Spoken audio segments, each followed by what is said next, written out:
Unfortunately, we will not be hosting Mheshimiwa Didymus Baraza, as mentioned on some social media platforms. We, however, do look forward to hosting him at another time. But both of you gentlemen are on different sides on this debate, and I want to begin by allowing you both to tell us why you will vote for and against the President's memorandum, as the case may be. Let's start with you, Ngunjiri.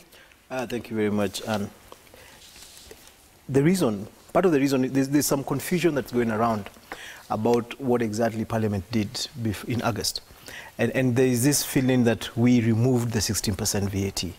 We did not. We just kicked the ball down the road. And this is not the first time we've done it. We did it in 2013. My brother was in that Parliament. They are the ones who actually made the decision to put 16% fuel levy. Then they kicked the ball down to 2016. Now in 2016, due to the nature of the politics, it was kicked down to 2018. Now we are trying to kick it again down to 2020. And then I can be sure in 2020, because of the political... Of 2022, we're going to kick it again. So we're just kicking the ball down. There's a time that we have to make a decision. And part of the reason why I like what the President did is that he made a decision. He decided, look guys, we can't keep doing this all over and over again. We need to make a decision. I don't agree in waiting for 2 years. What I want you guys to do is just charge 8%. For me, I'm happy because I don't see what's going to change in 2 years. That's going to allow Kenyans to be able to pay 16% in 2 years, now that they've been unable to pay it now. I would rather we discuss this 8% now and agree, because we're not going to raise it to 16% in 2020. We are at least going to have 8% fixed. And then down the show, we're going to discuss about why VAT is actually the reason, it's the only way government can be able to tap everybody. And we'll talk about taxes, that. Yes. Later, Richard, you'll be voting against it? Yes, I want to tell my brother Wambugu that even this one, lazima kieleweke. Lazima kieleweke. We are saying the President, even when he made a decision of actually saying, let's now then move out of 16 to 8, for us, and many of us in that house are actually intelligent, reasonable fellas. We are just attacking the most vulnerable people in this country. And historically, anybody who has done economic history, there is no country that has ever taxed itself into prosperity. What we are saying is the President needs to come to the realization that right now where we are as a country, we have got resources which we know, we have got debts which we know, and we are saying we want the President to be sensitive enough and realize that the Kenyans are not ready to handle whatever pill that we're giving to them. And what we are saying is we want to zero rate VAT.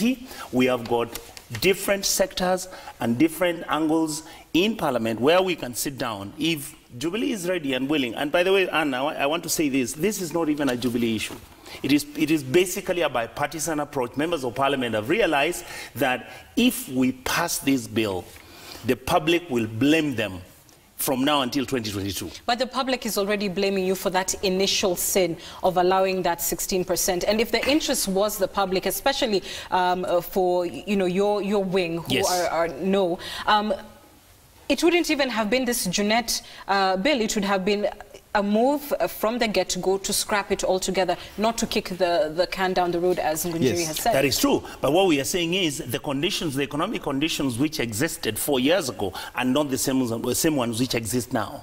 And we have also realized... And they're not bound to be better in another 2 years. Exactly. And what we've realized is we can actually take different departments and different government departments, different government ministries, and we can pick money. We can tell the President, pick this, pick that, and you have got your 50 billion. And we're going to look at that math shortly. But yes. First, do you believe on the no side of it, yes. Or the against side of it, should I say? Yes. Especially in an environment of the handshake, that you will, in fact, marshal 2/3 to shoot it down come Thursday. Are you confident of that position? Right now? Yes. I tell you, members of Parliament, my brother Ngunjiri is here. If he was being honest, he'd tell you this thing is hot. In Parliament, members of Parliament, and then you see, let me tell you why even it created doubt and suspicion the way it was presented, what the memorandum that the President has brought to the House. Where he wants to cut money for the women leaders, the women reps under affirmative action, money which is under the CDF, money which is under equalization fund. These are basically accounts which members of parliament are directly responsible.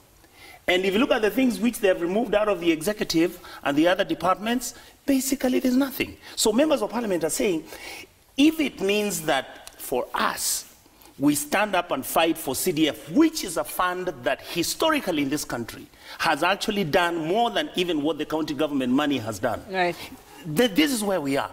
We decided last year to allocate money for affirmative action for our women representatives. Then you get rid of it. Okay, and in fact, since you brought it up, why don't we just go ahead and take a look at some of those austerity measures that are being proposed by the president, if we would be able to bring them up to you right now. So this is what we're looking at, possible cuts in the equalization fund. What he would save there, 3.8 billion shillings. Yes. Let's look at other proposed measures. CDF, like you mentioned, this is a real sore spot. And some say, by the way, this is why you've got a grudge match with the president, that he's touching CDF, which is what MPs used to legitimize their work. The truth is, and Anne, I'll tell you the truth. An MP becomes irrelevant if he's not able to go and discuss the very critical development issues with his people. Even when we look at the current constitution, as much as we have 3 levels of devolution, we are insisting that if you exclude the member of parliament the way it is meant to be, if you remove this money, then a member of parliament becomes irrelevant. Is parliament equally catching feelings over this 5 billion that is meant to be saved by slashing its financing down to 31.8p? The PSC, the Parliamentary Service, of course. And I think it's important, and for us to split the issues here. First is the issue about the VAT and the fuel levy. And then there's the issue of where the president actually wants to recover the money's from. Which is what we've been showing. Actually 2 different things. There are 2 different issues here. The first question we need to discuss is, do we need 8% fuel levy? And this is a point where I disagree with my brother, because even as he says Parliament is 0 rating. We are not 0 rating. As I said, we are kicking the can. We're not 0 rating fuel levy. I mean, they've been claimed by I guess, the leader of the minority, saying that that in fact is a plan, that eventually they're going to come together and bring this bill on 0 rating. But let's be honest, it's been on the floor, just floating around since 2013. I do not see us being able to do that. And the second thing is this, and this is a point that we all have to accept as Kenyans. We have 19 million voters, registered voters. We have 2.9 million people paying taxes. In this year, the people who actually who filed returns at KRA are 3.2 million. Half of them filed nil returns. VAT is the only tax in this country where we are going to be able to actually get money from literally every adult we have. Now, the question that we need to be asking ourselves, and this is the problem I have with the current debate, there's a popular position. And the popular position is, do away with this tax. Ngunjiri, are you saying the people of Nyeri town are not already taxed sufficiently? What do you mean? Yeah. As taxes stand right now, forget even this 16%, you think Nyeri town has more money this is a problem to give? You see, the question you just asked me is a problem. Why? Do the people of Nyeri have enough services being delivered to them by government? Is the most important question. No.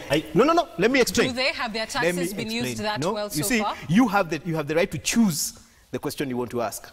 I, as a member of parliament and representative of Nyeri town people, where did I go to parliament? I went to parliament so that I can get the people of Nyeri the best services possible. Right now, Nyeri County is going to be the first county to pilot universal health care, meaning all the 500,000 people who are in that county are going to have access to affordable health care. Where are we going to get that money from? And if the Republic then responds and says, then let Nyeri town pay for it instead of getting the pilot fund. But you see, the second question becomes, and then can we put all the people from Nyeri in the Kiganjo police station, because it's in Nyeri? We have to be honest. We have to be fair. We have to stop being popular. Leadership is about making decisions, making the right decisions, not about making the popular decisions. Richard. I'm shocked at what my brother is talking about. And we are not discussing whether Nyeri is getting health services because money is coming for the county government in Nyeri. Right now, what we are discussing about is, why are we raising VAT for the national government to raise 56 billion shillings, which is supposed to go into expenditure, which many of us in parliament are having a problem with? We are not discussing here whether Nyeri is getting services or not. In fact, if he is going to raise the issue whether Nyeri is actually, the people of Nyeri are getting services which they deserve, let me ask him, Kenya is not at war. How much money are we giving the military? We're giving close to 100 billion shillings. Are we buying anything new? Are we buying uniforms? So what do you want us to do? What I'm saying is let's rationalize. You want us to stop giving money to the military? Let us rationalize. Let us agree that if Parliament is willing to give, we are willing to allow Parliamentary Service Commission return. Honorable Ngunjiri, do MPs need to travel the world? Actually, I have never traveled. Do we need to Since I went to do we need to go outside the country? I personally have never spending traveled. 21 billion shillings with the county government? I completely agree. MCAs are taking the same amount of money. If you put that and give it to the president, he doesn't have to tax anybody. If you look at some of the expenditure that we are having. But you see, this is the problem. Hold on, let me finish. Hold on, Yes. let me finish. What we are, and I'm in the Budget Committee, what we are saying is very simple. There are other sectors and departments of government where we can get money and give it to the national government. No, this is where and I the disagree. president can achieve the same intended purpose than instead of us taking money from the poor manainchi whom you are giving VAT, you're putting VAT on fuel. And this fuel is making everything, when you cascade it economically, the multiplier effect is incredible. The local mwananchi woman who's going to the market, boda has been paying 20 shillings, now they're going to pay 50. You have people who are buying medicines. I mean, Okay, I think you've made your point. Yes. Respond. My point is this. First and foremost, when Mheshimiwa, my colleague here, talks about we can remove money from travel, which I agree. That's I mean, what I budgeting personally don't understand why members of parliament have to keep traveling the world. So we move. But you see, the fundamental question is not moving money from one vote line to another one. The fundamental problem is generating the money that you actually start budgeting for. And this is the problem. This is the thing about where we are. And that's the point I was trying to make. We have 19 million people who vote. We have 3 million people who pay taxes. And out of those 3 million, half of them say they had nil returns. So this money we are dividing and moving from one vote to another one is being generated by 3 million Kenyans, by actually 2 million Kenyans. Now, the question we need to be asking ourselves is this. I remember a statement that was once made that pesa za umma si pesa ya mama ya mtu. And you see, this is a problem we have because we have never internalized that the money that the government uses actually belongs to us. We are talking about government money as if it comes from another country, it's given to us, then we use it. This money is generated by us. Once we agree this money is generated by us, when we start talking about fighting corruption, we're actually fighting about making sure the money, this 8% I paid, went there, and then somebody stole it. We have to put that person in jail. We need to own, and this is one of the things I really love about this particular conversation we're having, whether it's against or for.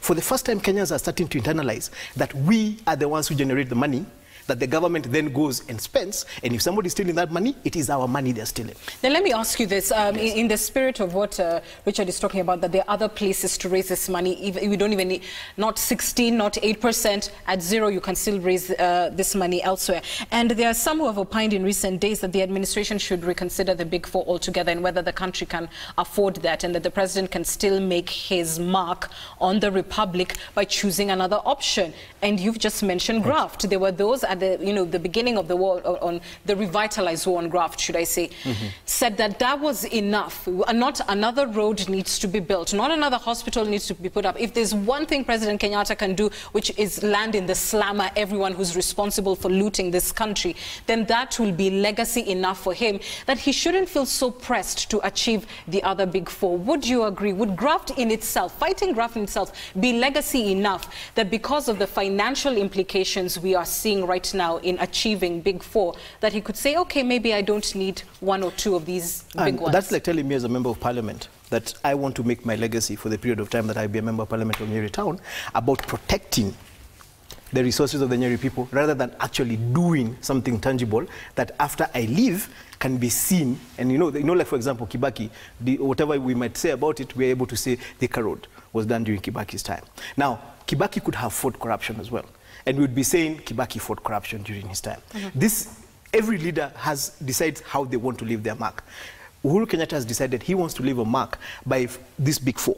What is he saying? He's saying, I want to ensure Kenyans have universal health care. I want to get affordable houses. That's the legacy that he wants to make. This is the legacy we sold as Jubilee members of parliament out there when we were looking for votes and put him in office. And he's saying, for me to do this, one of the things that Mheshimiwa here is refusing, we won't mention, is that we actually voted against literally every single thing he brought into Parliament to get money to do his Big Four. He had a national housing fund, for example. Exactly, which has been shut I down. will Essentially, that. the question comes, so here we are going around the country every weekend saying we support the Big Four. We want the Big Four implemented. We are behind the Big Four 100%. Then the president tells you, okay, guys, I need money here, here, here, and you tell him, we're not going to give it to you. So because we are playing and in that populist. respect, let's talk the politics of Yes. that. In that respect, Yes. I mean, has the handshake delivered in the sense that it was touted to be what would really clear the way for the president to actually achieve what he needs in Parliament? It has But you've delivered, just and this said is why. No, let me they've tell you why it shut has down delivered. housing. It has delivered because we are now having a conversation about the issue of tax. Okay. We're not attacking personalities. We're not attacking. We're talking about the issues. We're talking about the issue. Thank And you. this is one of the best things that ever happened with the handshake. Nobody's attacking Uhuru and saying he has done. We are talking about the tax. Even here, as we sit with Richard, we are discussing the taxes. Should we pay the taxes or not? Not attacking, oh, you know, that side did or that side did. Fair That's enough. one of the best benefits Richard has of a the response handshake. to you. I will tell you, Anne.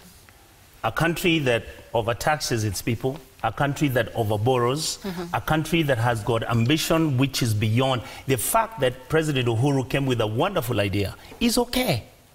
But the truth and the reality is, if you don't have the basics in place, basic economics 101, what do you have? Food, shelter, clothing, all right? Education comes in, all right? Healthcare.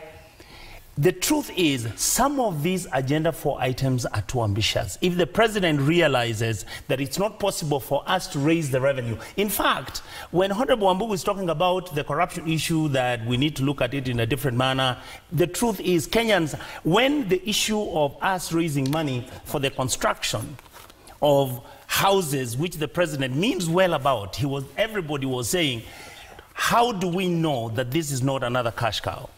How do we know that this idea of raising money from workers, which is then going into starting a project, a magnificent project, yes, but will not end up having the results we expect. Number two, I want to tell my brother Wambugu this way. The truth is, what we are saying, he's talking about enlarging the cake. And Jubilee has been one.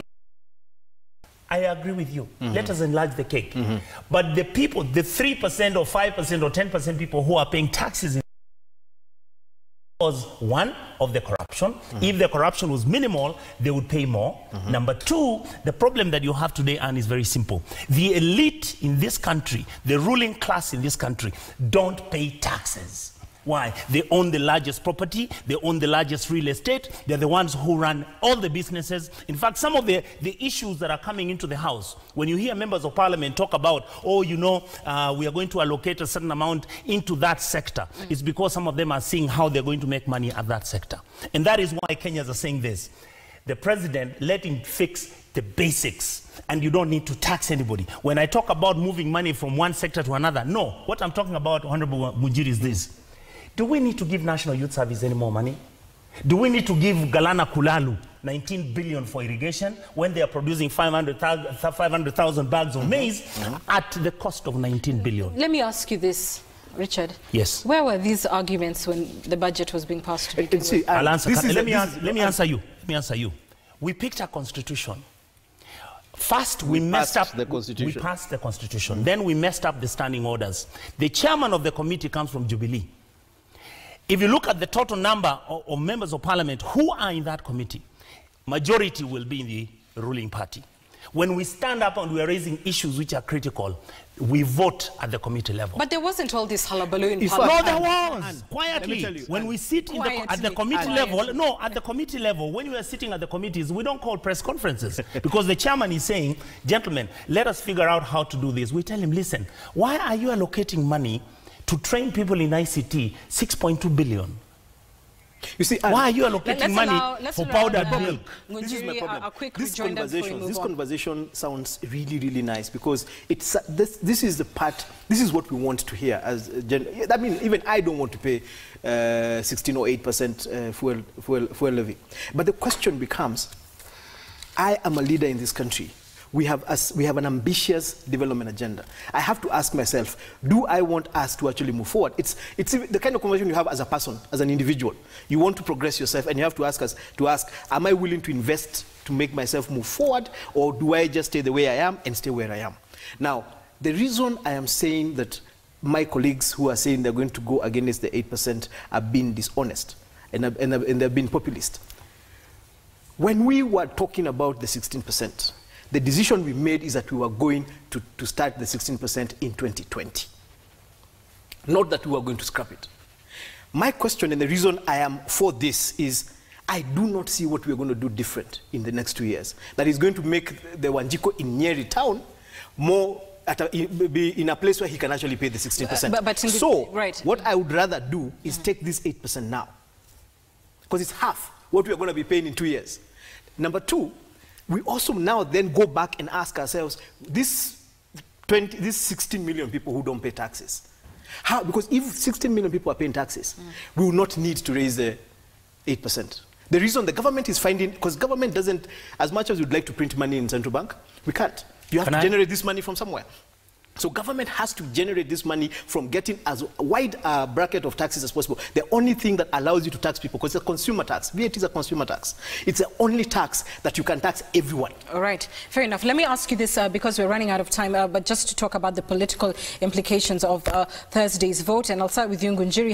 Has Jubilee considered that this vote may not go the president's way, at least given a lot of the reporting that we've seen on the issue that the party itself is split on this matter? I am personally sure, actually, I am 100% sure that the Parliament will not overturn that memorandum.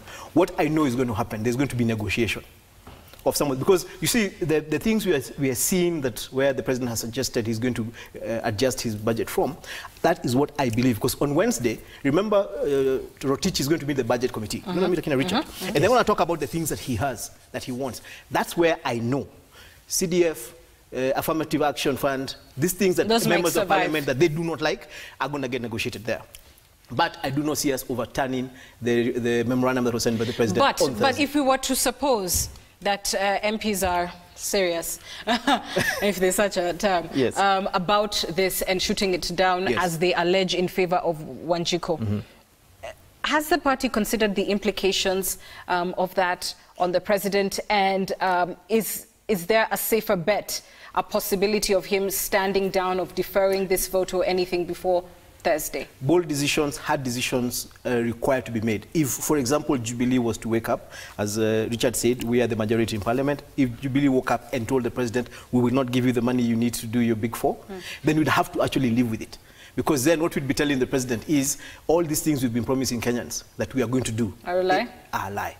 And by living with it, would it lay ground for we would be in a lot of trouble. The political cost of that kind of decision is the kind of thing that is going to make sure Jubilee doesn't let this. And there's no political cost. President Uhuru in the next 2 years will be a lame duck president. He's finished his two terms. Hold on. He would have finished his 2 terms. The members of parliament know if they pass this law, they have got elections coming in 2022. President Uhuru... That is the problem. Wambugu, hold on. That's the populism. That is the problem. Let me tell you, there are times when we must be able to look at what is on the ground. You're busy talking about, oh, we need these billions, we're going to build houses, we're going to make sure that we provide free health care.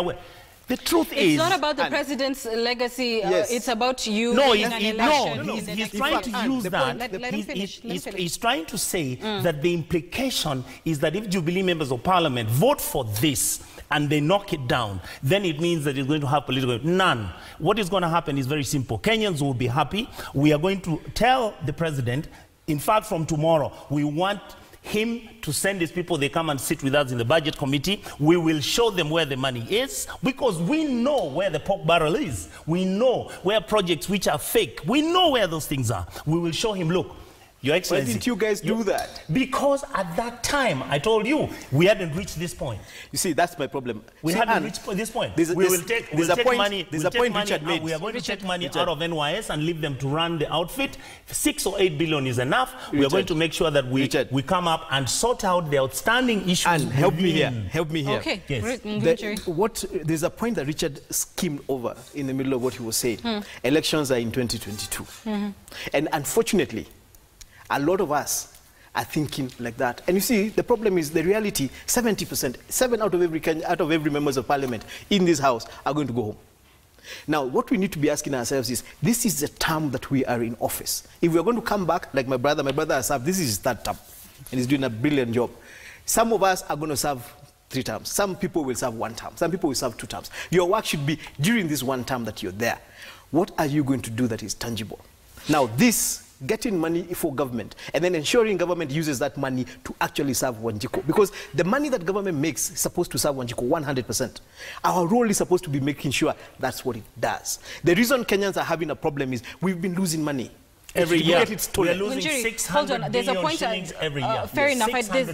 Richard, there's a point that Ngunjiri you've made, piggybacking off you've said about 2022, and I don't want us to skim over it. So let me dig further, because others further believe that what we're going to see in Parliament on Thursday is really a showdown over 2022 and Jubilee itself having an internal struggle around Kiteleweka Makita, whatever it is you people keep going on about. Is the public mood? Let me pose the question. No, not about the public, but about who controls Parliament and whether the president still does control not just Parliament but Jubilee in its entirety, or whether the deputy president is flexing some muscle. Is this going to be the playing ground for that? There's always I mean, this is politics, and people are playing politics every day.